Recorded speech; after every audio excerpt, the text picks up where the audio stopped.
एक आदमी रेगिस्तान से गुजरते वक्त अपने मन ही मन बुदबुदा रहा था कि कितनी बेकार जगह है ये बिल्कुल भी हरियाली नहीं है। और हो भी कैसे सकता है, यहाँ तो पानी का नामो निशान तक नहीं है। तपती रेत में वो जैसे जैसे आगे बढ़ रहा था, उसका गुस्सा भी वैसे वैसे बढ़ता जा रहा था। अंत में वह आसमान की तरफ देखकर झल्लाते हुए बोला, क्या भगवान, यहाँ पानी क्यों नहीं देते? अगर यहाँ पानी होता तो कोई भी पेड़ पौधे यहाँ उग सकते थे, तो वह ये जगह और भी खूबसूरत बन जाती। ऐसा बोलकर वह आसमान की तरफ देखता है और देखता ही रहता है। ऐसा लगता है कि मानो भगवान भी उसके उत्तर की प्रतीक्षा कर रहे हों।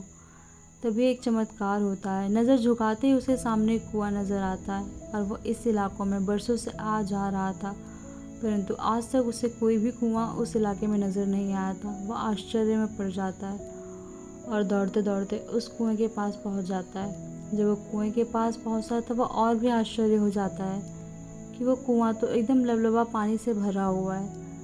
उसने एक बार फिर आसमान की तरफ देखा और पानी के लिए धन्यवाद करने के बजाय वो बोलने लगता है, पानी तो ठीक है, लेकिन इसे निकालने के लिए कोई उपाय भी तो होना चाहिए।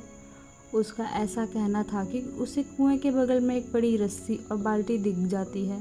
एक बार फिर उसने अपनी आंखों पर यकीन नहीं होता है और वह कुछ घबराहट के साथ आसमान की तरफ देखकर बोलता है, लेकिन ये पानी में ढोऊंगा कैसे? तभी उसे महसूस होता है कि उसके पीछे कुछ आ रहा है और वह अपने घबराहट भरी नज़रों से पीछे पलट कर देखता है तो उसे एक ऊँट नज़र आता दिखता है और वह आदमी एकाएक घबरा जाता है। उसे लगता है कि कहीं वो इस रेगिस्तान में हरियाली लाने के नाम से न फंस जाए और वह इस बार आसमान की तरफ देखे बिना ही अपने कदमों को तेज़ी से आगे बढ़ा देता है और वह उस रेगिस्तान में चलता जाता है। कुछ दूर चलने के बाद ही उसे एक उड़ता हुआ पेपर नज़र आता है और वह पेपर का टुकड़ा उससे आकर चिपक जाता है। उस टुकड़े पर लिखा होता है, मैंने तुम्हें पानी दिया, बाल्टी और रस्सी भी दी, पानी ढोने का साधन भी दिया। अब तुम्हारे पास वह हर एक चीज़ है जो रेगिस्तान को हरा भरा बनाने के लिए चाहिए। अब सब कुछ तुम्हारे हाथ में है। आदमी एक क्षण के लिए ठहरा, पर अगले ही पल वह आगे बढ़ गया और रेगिस्तान कभी भी हरा भरा नहीं बन पाया।